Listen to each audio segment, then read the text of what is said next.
Hey guys, Tarke here, and today I'm going to give a brief explanation of how I set up my loot filter for SSF in general, and in this specific case for SSF for the upcoming race. On the right hand side we have the filter that I am going to use for the race, and on the left hand side we have a very default never sync filter. I am a big advocate of any filter you use should be edited by yourself. You should never use other people's filters because other people aren't you and they do things differently. So this is an SSF by the way filter, so it has to be a lot more specialized than a normal Trade League filter because I can't trade for things. Also because of that, anything that drops, if I'm not planning to use it, there's no point me picking it up. So I've been very strict on what I do and don't show, and the best example for that is div cards. So even in NeverSync's stricter filters, the div cards are pretty basic, and if we just do like a brief side-by-side comparison, you'll notice just how like different some of the tiers are. Now what I did is I actually went through a list of div cards on the wiki, went through every single one, and then use that to change where I sort of put them and this, that, and the other. So yes. Also, in case you didn't know, if I wanted to take the void and move it in this, you can just drag it up and down through the boxes. So you don't even have to really do any typing if you don't want to. But yes, let's go into it. So you can see for like the tier 1, I didn't really do that much. I just changed a few things around, but the tier 1s are mostly the same. Okay.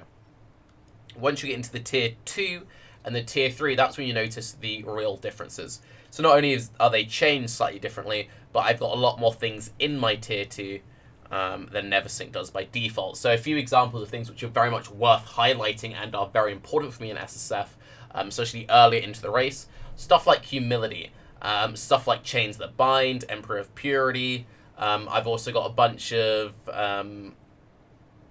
cards like Lucky Connections, stuff which gives me certain jewelry that I need, very build-defining uniques like the Sun. That, for example, is the Rise of the Phoenix div card. Lunaris Priestess is the Sarav Shards div card. If you ever want to play Cremation, that's very important. The Chin Soul div card, Porcupine div card. So anything in here which is kind of like, you get this one item, suddenly you can play a very powerful build in the case of like Rise of the Phoenix. And stuff which gives me access to easy 6 things. Very important. Another very obvious one is like the Throne. Quite actually a rare card now, and that's the Combs Roots card.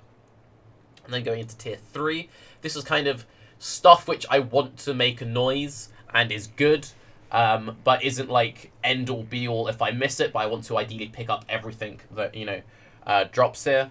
You can see that I've got quite a lot more in here, and that's because I've disabled the tier 4 show all other cards, and I've deleted a lot from my tier 5. So in here, again, we have a lot of currency things. We have stuff which gives me specific uniques, which I'm not crazy into, but could be kind of handy. A very good card that I've been a big fan of recently is Struck by Lightning. Struck by Lightning is the div card which gives you electrocuting jewelry. That is a tier 1 lightning roll on either Rings and Amulet. One of the builds I'm potentially playing is going to be a Kinetic Blast Wonder with Ellie focused gear. Having good Ellie jewelry is absolutely crucial. And Struck by Lightning is a very easy way of getting really nice Kinetic Blast gear, especially in the SSF environment. A few other just little noticeable things that we put in here. Stuff like the Oath. Death's Oath is pretty good. If for whatever reason a cultist seems dead, it won't be dead, but let's just pretend it is. That's a great item to have to maybe make a build out of. And again, it's like that, those one item builds. The Warden, the Corrupted Amulet. I actually really like the Warden div card. I've gotten 2 +1 curse ammies, just casually collecting them without any real highlighting in an SSF. And if I had been picking up every single one that drops, I probably would have gotten more. +1 curse is very huge for quite a few different builds. Stuff like the Aesthetic, which is a random Shabs item. Same with the Duedry item. If you do hit the Shabs wrapping, that is huge. Duedry items are actually pretty powerful. I've also put in all of the div cards which give unique rings, since Loreweave is such a powerful item. And SSF, you want all the unique rings you can get. So any div card which gives me guaranteed unique rings is very much worth highlighting for me. So that's why it's kind of like the tier 3, they all have a drop sound. And they're worth picking up, but they're not like the be-all, end-all. Then tier 4, we've disabled that because that's just the show everything tier. And then once we get into tier 5, you can see that my tier 5 is, you know, quite a bit smaller than, you know, Neversink's tier 5 by default. And we've taken quite a lot of in and out of this. Other things that we moved up, the div cards, which give stuff like Fertile Mind or Pacifism Jewels, things which are like, oh shit, I really wish I had this one thing, move it up. Anything which gives me, for example, you know, a random bloodthirsty sword, I'm not planning on playing any attack-based builds using swords, so that div card is meaningless to me. That's the real thing which is important when it comes to a good SSF filter. In Trade League, you might show like tier 1 axe bases or whatever, because, well, I might not plan on playing a Sunder build, but if I got a good runic axe, I could sell it, you know, whatever, siege axe, etc. But if you're never planning on playing that build in SSF, there's no reason to have it shown. You're just wasting your time. Exact same thing with dev cards.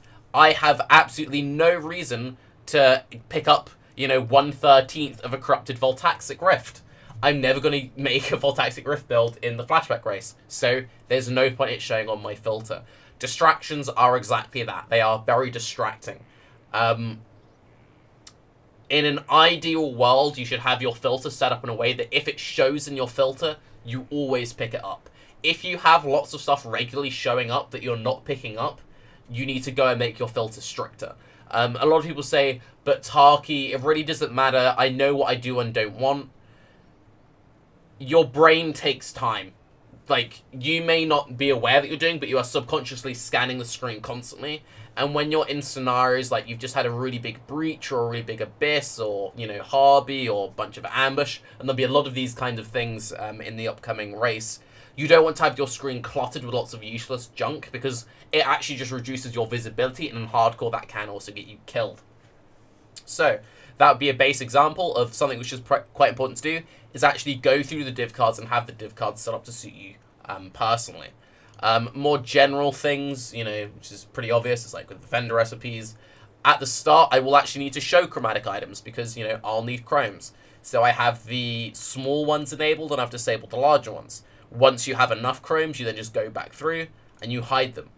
Your general, like, starter SSF filter should be exactly that. It should be general. It should have most currency enabled by default. It should have, like, most flasks, this, that, and the other. Once you have a base, you then just go in, disable it all, and then you go into a stricter filter. And it's about having a filter that you can set up once at the start of the league, have a couple of variations of, like, slightly stricter or whatever, and then that's it.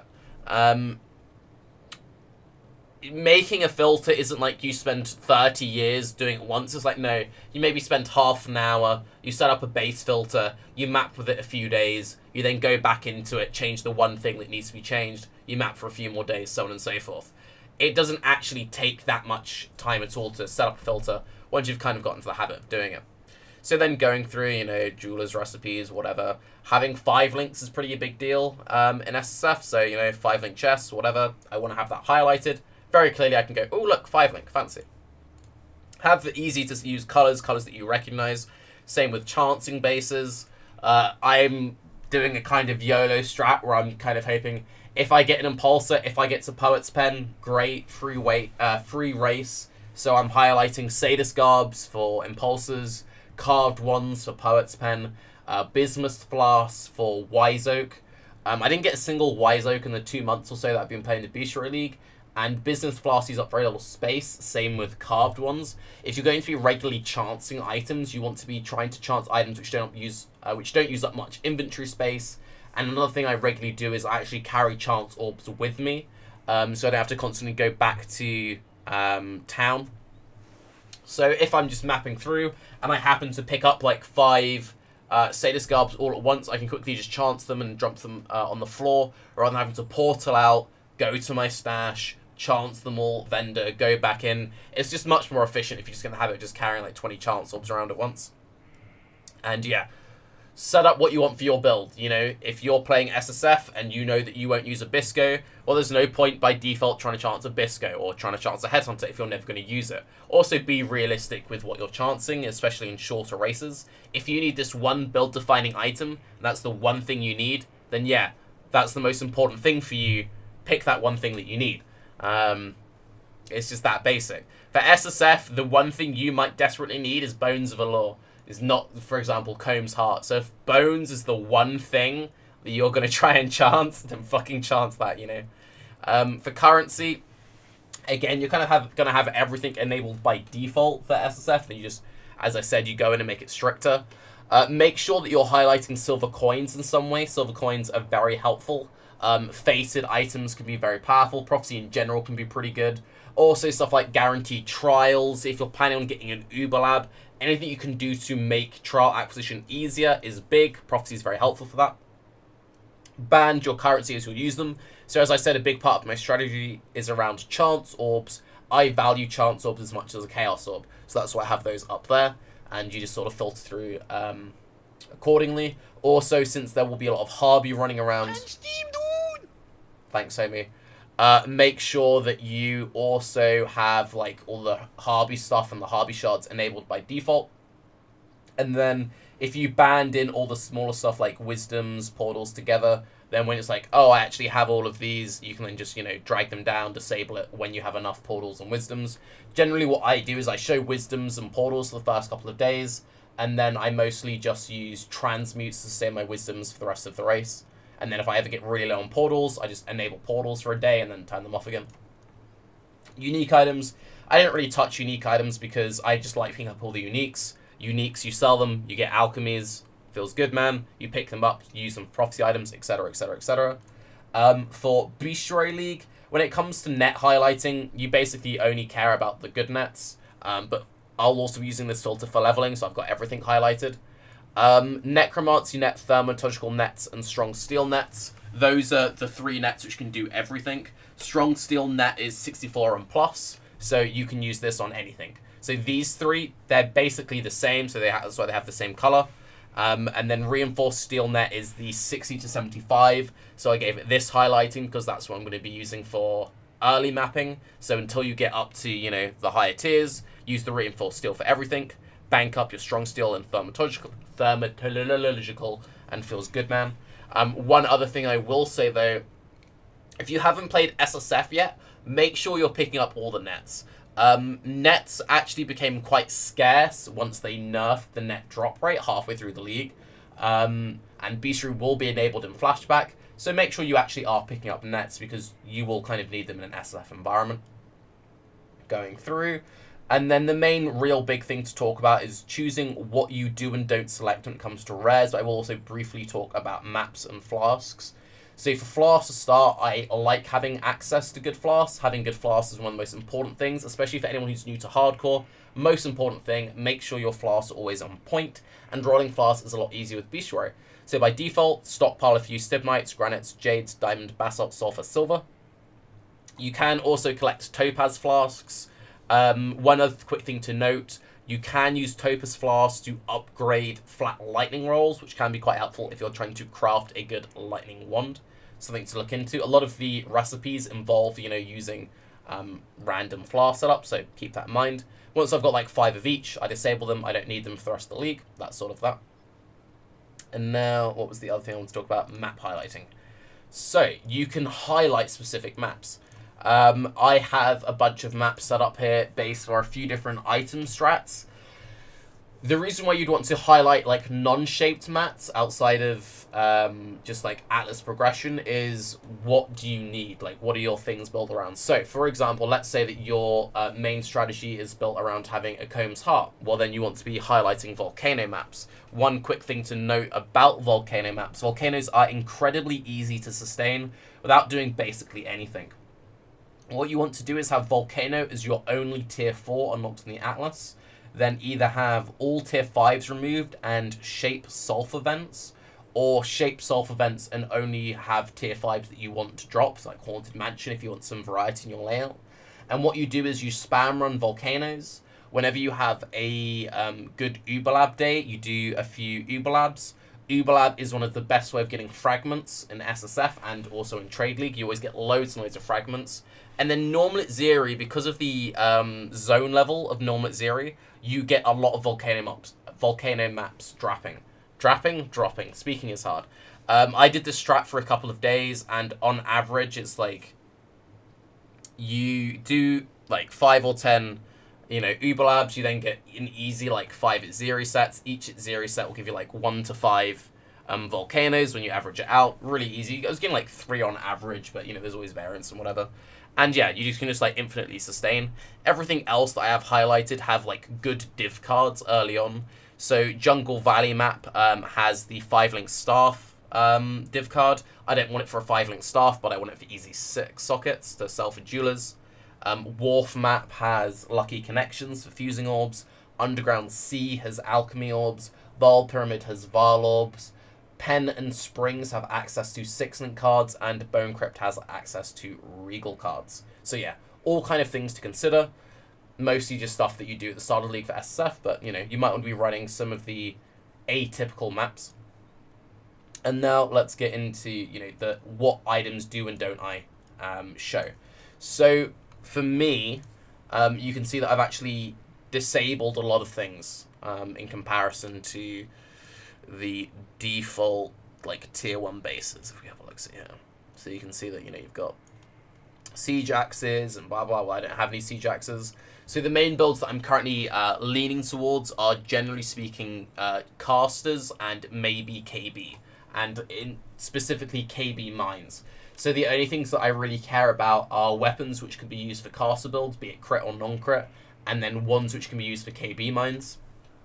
So most of the items that I'm showing are wands, daggers, scepters, and then gear which can either be pure ES gear or hybrid ES armor or evasion. The reason being, if you're a Mind Over Matter build, you want mana rolls on your gear, and pure armor gear, for example, can't drop with mana. So I show the tier 1 armor and evasion gear, then most of everything else is either energy shield or energy shield hybrid based.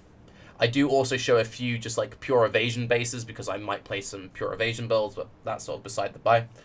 So when it comes to KB mines, the only thing you really care about on wands is base crit. You don't care about attack speed because mines don't use attack speed. So I have Sage Wand, Omen Wand, and Prophecy Wands all enabled because they have the highest base crit.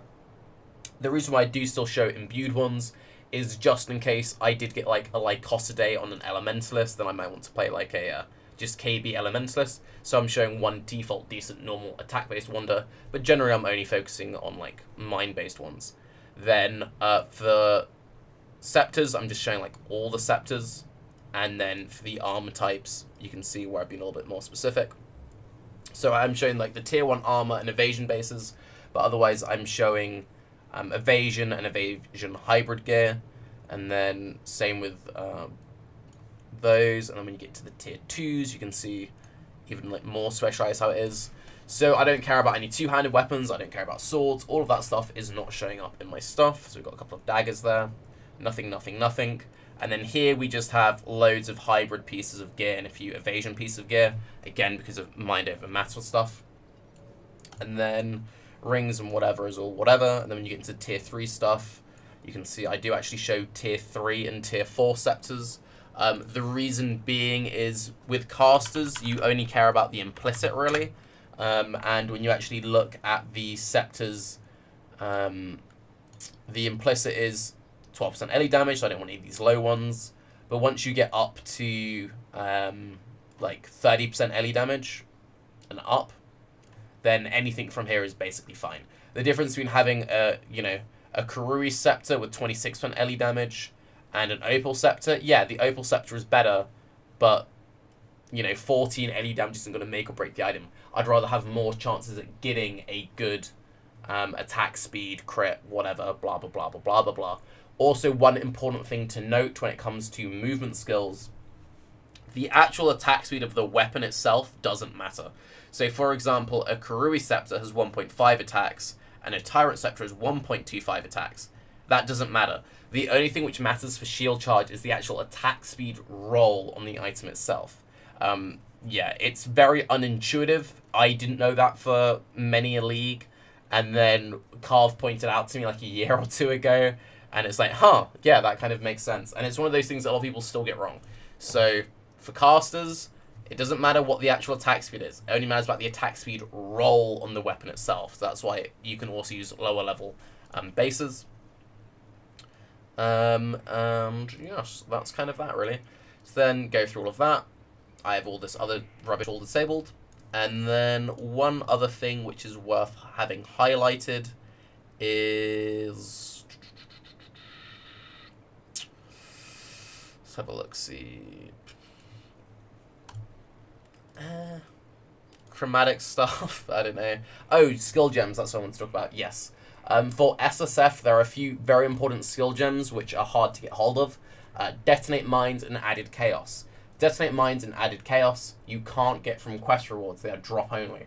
If you really want them, like your build is dependent on them, that's a bit iffy for SSF.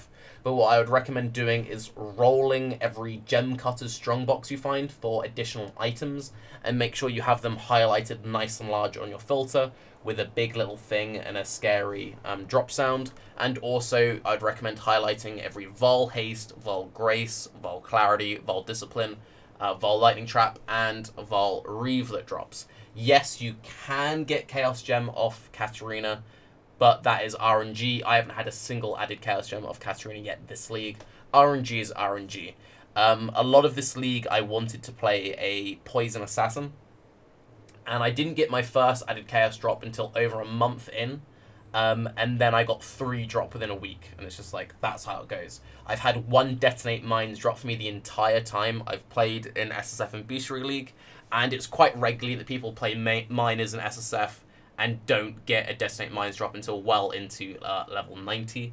It's still worth picking up every single Vol gem that drops, though, because there is the Vol recipe, which is 7 Vol gems and 1 Itziri fragment. Gives you a Vol orb back. And Vol orbs are very helpful when it comes to progressing through the Atlas or getting specific items, you know, if you need certain corrupt-only gems, etc. If you have any questions about when it comes to, like, Atlas progression, for SSF specifically, I would highly recommend looking at Carve, and for just generally setting up Atlas strategies, Grimro is very much worth looking at. But yeah, have fun with the new race.